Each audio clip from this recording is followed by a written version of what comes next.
Before there was Wallis Simpson, the twice-divorced American for whom a king would forsake his crown, there were others. A glittering gallery of socialites, aristocrats, and bold, unconventional women who orbited the restless Prince of Wales. Each woman, in her way, shaped the future Edward VIII, leaving behind traces of scandal, heartbreak, and intrigue. Today on Regal Chronicles, we delve into the hidden, tangled world of the women in Edward VIII's life before Wallis Simpson. From the earliest days of his public life, Prince Edward, Prince of Wales, was a source of unease for the House of Windsor. Handsome, charismatic, and possessed of an undeniable magnetism, the young prince captivated crowds wherever he went. But behind the charm lay a restless, rebellious spirit, a man who bristled against the stifling constraints of royal life and sought escape in the company of women deemed wholly unsuitable by the court. In the years following the Great War, Britain was a nation in mourning. The horrors of the trenches had left scars across the empire, and the public craved stability. The monarchy, led by the stern, traditional King George V, clung to its formalities and rituals with desperate tenacity. Within this climate, the Prince of Wales was expected to uphold the image of duty, service, and decorum, and eventually settle down with a respectable, well-bred woman of suitable lineage. Among the earliest candidates was Lady Rosemary Leveson-Gower. Born in 1893, Lady Rosemary was the daughter of the 4th Earl of Granville and a scion of one of Britain's most respected aristocratic families. Graceful, poised, and discreet, she embodied the qualities the monarchy sought in a future consort. Rosemary had been carefully groomed for high society, well-versed in the intricacies of royal etiquette, and moved effortlessly through the drawing rooms of England's grandest country houses. Whispers of a potential match began circulating in the early 1910s when the young Prince of Wales, just emerging into public life, encountered Rosemary at a series of aristocratic gatherings and court functions. The British press, though muzzled by convention, hinted at the possibility. Behind the scenes, Queen Mary, ever vigilant about her son's future, reportedly viewed Lady Rosemary as a suitable match, someone who could steady the prince's wayward tendencies and fortify the House of Windsor. At a time when the monarchy looked warily at continental alliances, an English bride of Rosemary's lineage would have been a welcome alternative.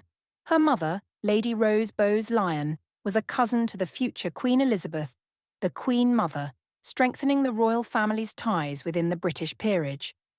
Yet the relationship between Edward and Rosemary was never one of intense passion. Though frequently in one another's company at weekend parties, society balls, and royal events, theirs was a connection marked by courtly formality rather than reckless romance. Lady Rosemary was reserved by nature, her demeanour in keeping with the expectations of the aristocracy. She reportedly admired the prince's charm and adored his quick wit, but was wary of his reputation as a flirt and his restless spirit. Edward, for his part, was attracted to Rosemary's elegance and discretion. But as with so many of the carefully selected candidates presented to him, he soon grew indifferent to the notion of a dynastic match. Letters exchanged between courtiers of the time hint at a mutual respect, even mild affection, but little evidence of genuine emotional depth. While Queen Mary continued to nurture hopes of a possible engagement, the prince's private diaries and correspondence suggest that he found Lady Rosemary far too conventional for his tastes. The final blow to any romantic prospects came during the immediate post-war years. While Edward returned to Britain in 1918, a national hero, lauded for his tours of the Western Front and morale-boosting visits to soldiers, he was also deeply changed. The horrors of war left him cynical, disillusioned, and impatient with royal expectations. Increasingly, the prince sought companionship among lively, unconventional women, those whose wit, irreverence, and disregard for propriety thrilled him. Lady Rosemary, though everything a royal bride ought to have been, simply did not inspire the kind of reckless devotion Edward craved. By 1919, even Queen Mary began to accept that the match was unlikely. In private, she bemoaned her son's growing disdain for duty and his infatuation with married socialites. Lady Rosemary, dignified and self-possessed, quietly stepped back from the prince's orbit, marrying William Ward, 3rd Earl of Dudley, in 1919.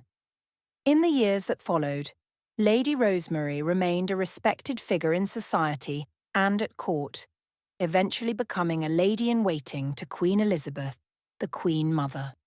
Though her brief association with the Prince of Wales was largely forgotten by the public, within aristocratic circles, it remained one of the many what-ifs that marked Edward's troubled romantic life.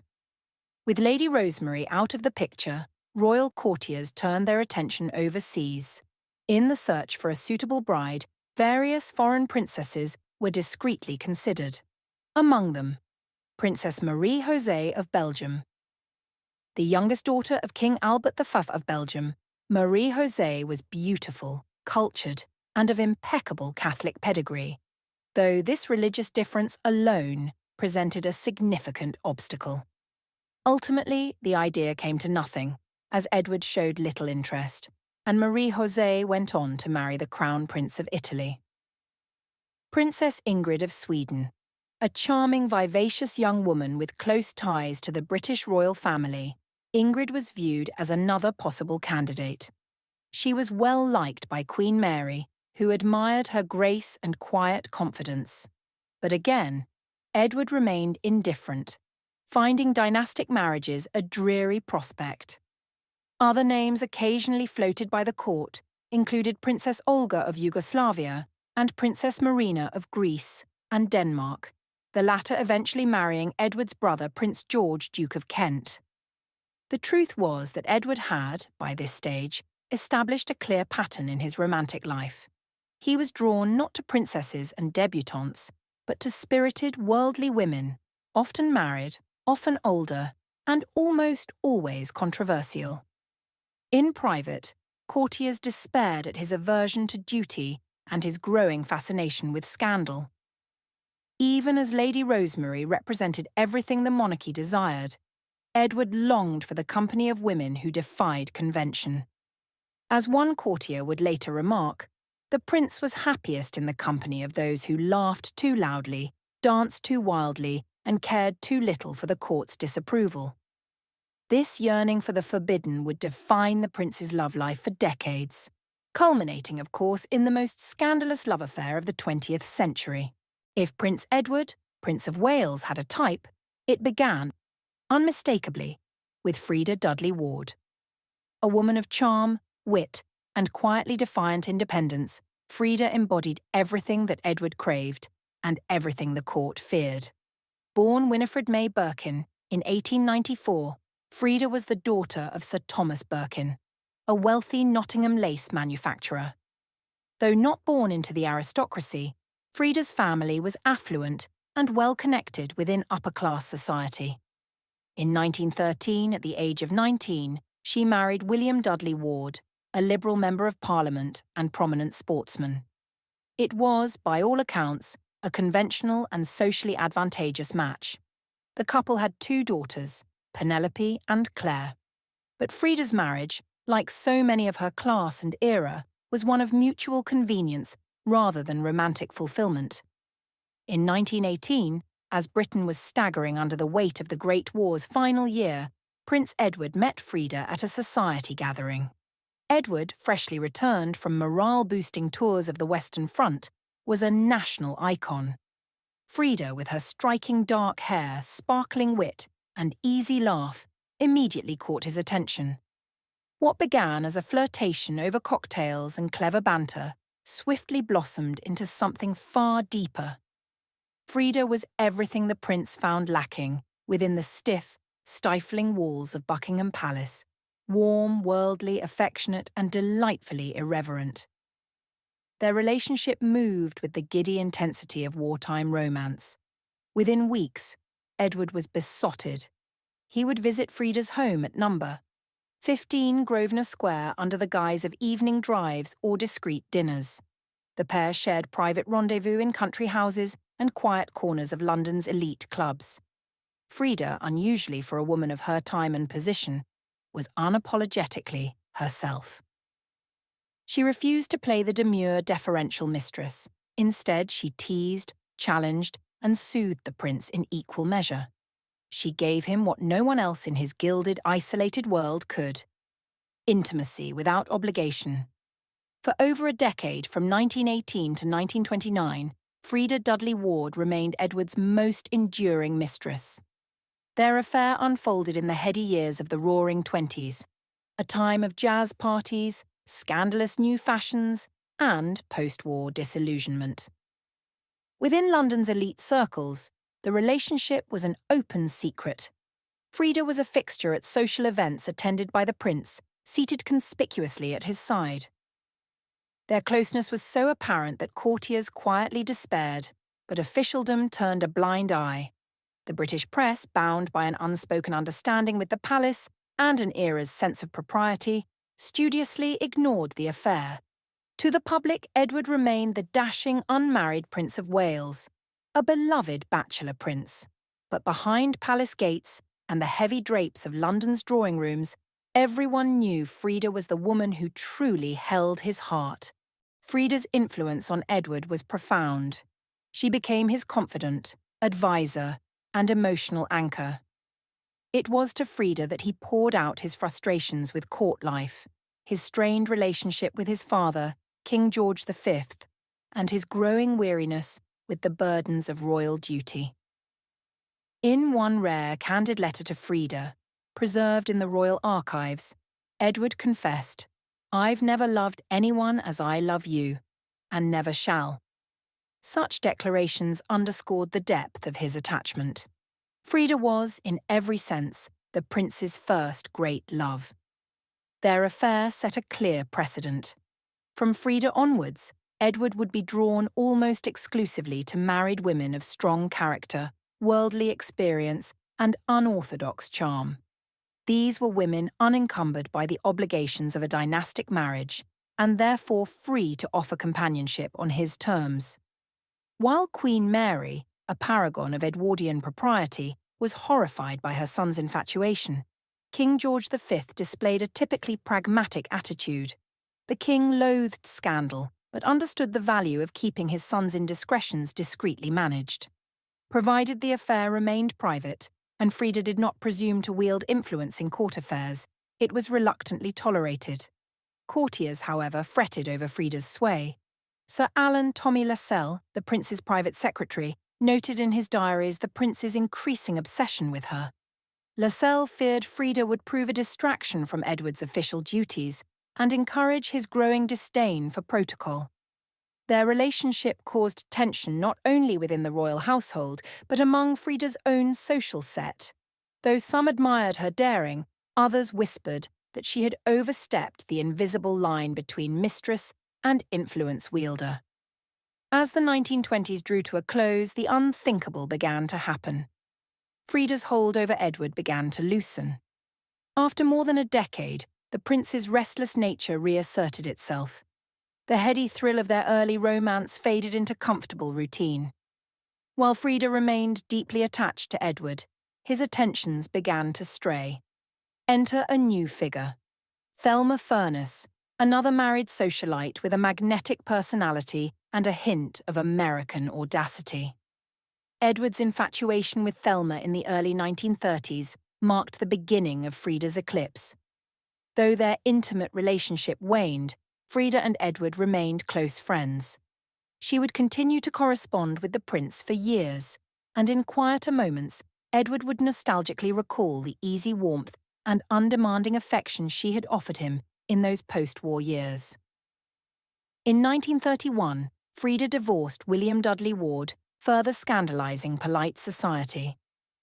Though speculations swirled that Edward might finally make an honest woman of her, such notions were swiftly quashed. By then, the prince had turned his gaze toward a far more dangerous prospect: Wallis Simpson. Freda's affair with Edward marked the first great love story in his long, scandalous romantic life. She embodied a pattern he would repeat for the rest of his days. A yearning for women of experience, independence, and irreverent wit, paired with a deep-seated aversion to conventional marriage.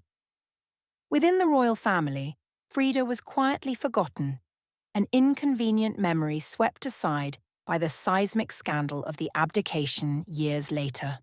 But for those who knew the prince intimately, she remained the woman who had, for a time, held his heart in her hands. If Freda Dudley Ward was Prince Edward's first great love, Thelma, Viscountess Furness, was the glittering, glamorous rival who carried the torch into the dazzling twilight years of the 1920s and early 1930s. An American by birth, Thelma Morgan was born in 1904 to Harry Hayes Morgan, a United States diplomat, and Laura Delphine Kilpatrick. Thelma was no ordinary society girl.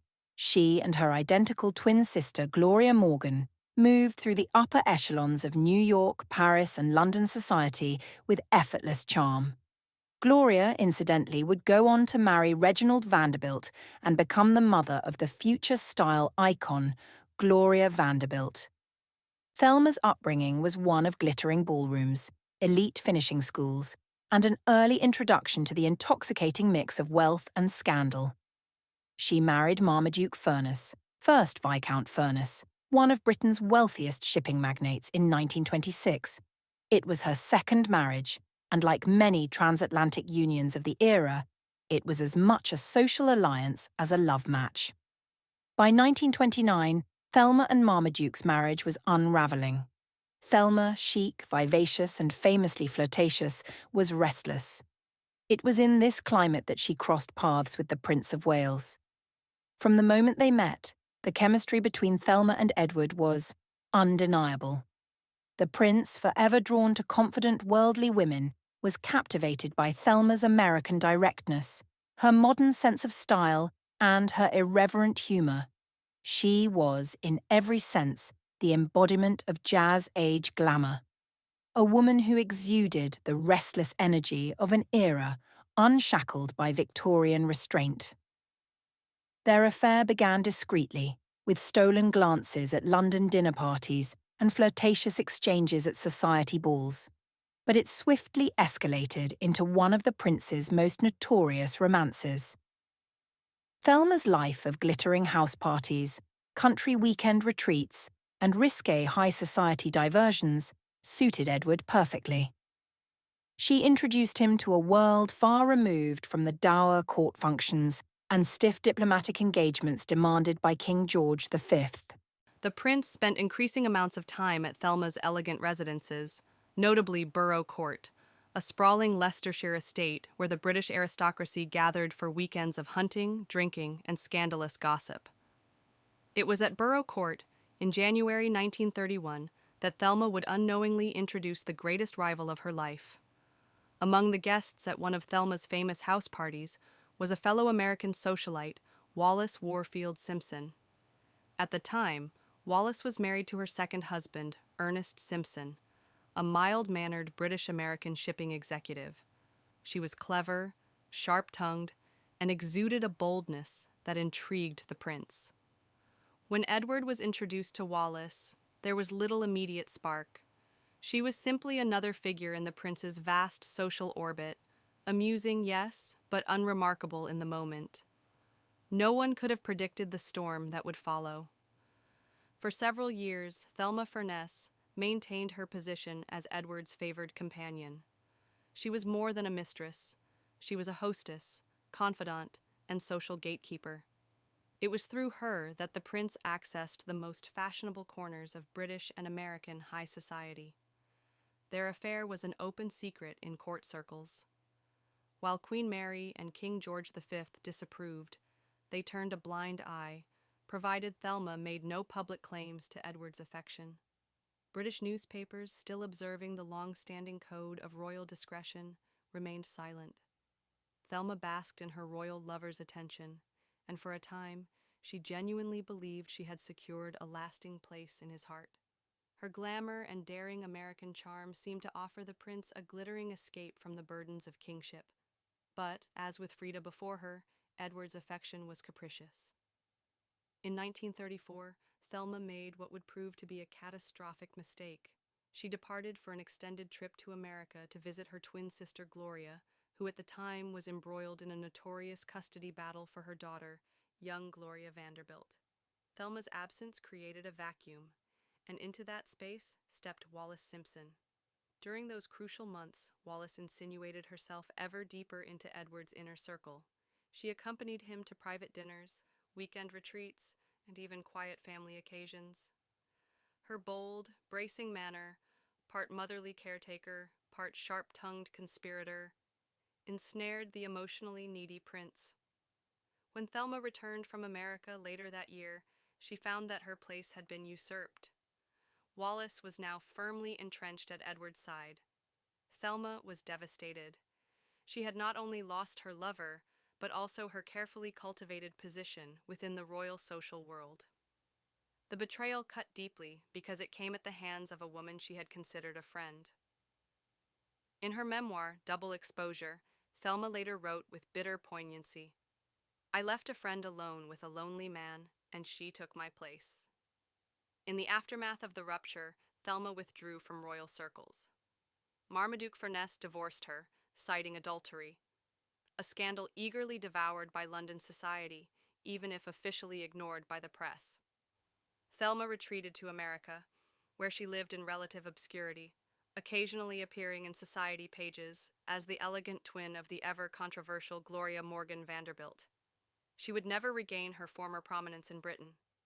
And though Edward's affair with Wallis would soon scandalize the world, forcing his abdication in 1936, Thelma remained a cautionary tale within aristocratic circles, the glamorous socialite who dared to love a prince and lost everything.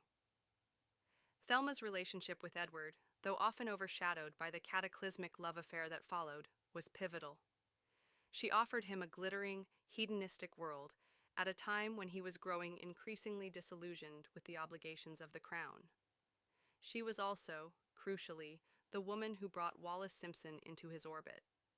Had Thelma never hosted that fateful weekend at Borough Court in 1931, the history of the British monarchy might have unfolded along an entirely different path. The abdication crisis, which would shake the House of Windsor to its foundations, had its roots in Thelma's glamorous doomed affair. Between the passionate affair with Freda Dudley Ward and the doomed romance with Thelma Furness, the Prince of Wales's love life was a mosaic of whispered liaisons and secret rendezvous. Among the most intriguing of these rumored entanglements was Edwina Mountbatten, a woman whose beauty, intellect, and unconventional spirit made her both captivating and controversial. Born Edwina Cynthia Annette Ashley in 1901, she was an heiress of immense wealth and pedigree. The granddaughter of Sir Ernest Cassel, one of Edward VII's closest friends, Edwina was raised amid privilege. But it was her fierce independence, not her fortune, that made her a force in society. In 1922, she married Lord Louis Mountbatten, a well-connected naval officer and cousin to both Edward and Prince Philip. Their marriage, though aristocratically sound, was famously open. Both pursued extramarital affairs, conducted with the discreet indulgence expected of their class. By the late 1920s, Edwina and the Prince of Wales were appearing in society columns, their names often linked at weekend retreats and private dinners. No love letters or explicit proof survives, royal archives saw to that. But the rumors were persistent. Edward was drawn to women like Edwina, vivacious, headstrong, and defiantly uninterested in courtly constraints. Unlike many of Edward's companions, Edwina was far more than decorative. Politically astute and deeply engaged in humanitarian work, she later became known for her efforts with the Red Cross and her pivotal role during the partition of India. Even in youth, she was restless, hungry for meaning beyond high society. The possibility of an affair with a married cousin's wife might have scandalized the public, but within aristocratic circles, it was just another whispered anecdote.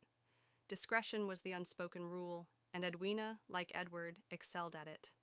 King George V, a moralist to his core, disapproved of his son's growing ties to such women, while Queen Mary catalogued Edward's romantic missteps in silence. Edwina herself remained unruffled.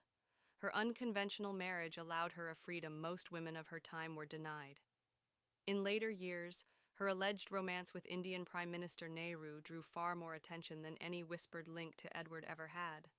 What distinguished Edwina from Edward's other lovers was her duality, a woman equally at home in ballrooms and refugee camps.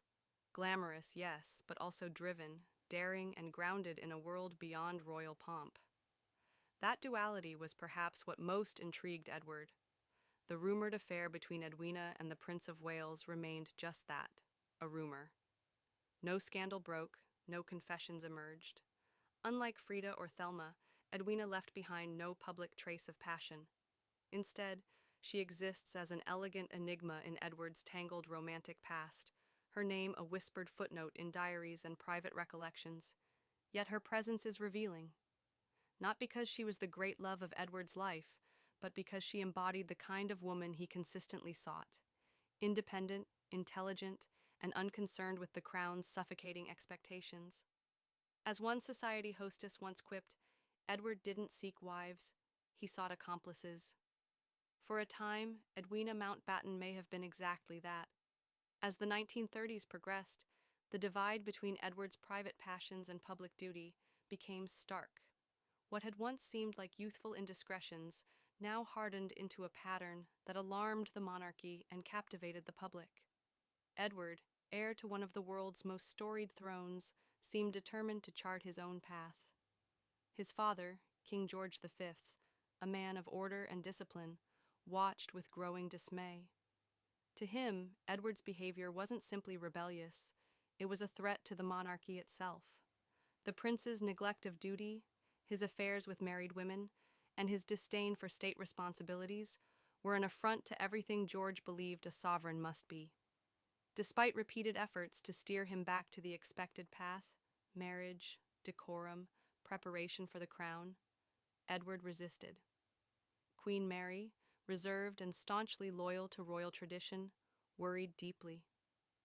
Behind palace doors, she mourned her son's choices in private letters and conversations, holding out hope long after others gave up. By the time Wallis Simpson entered the scene, Edward was no longer merely rebellious, he was defiant. The American divorcee was not a surprising departure, but rather the culmination of years of calculated resistance to royal expectations. In Wallis, Edward found a partner in every sense, sharp, bold, and unbound by societal norms. She embodied the traits he had long sought: independence, wit, and irreverence. Their affair was not just another scandal, it was the final expression of Edward's refusal to conform. With Wallis, he would make the most perilous choice of all: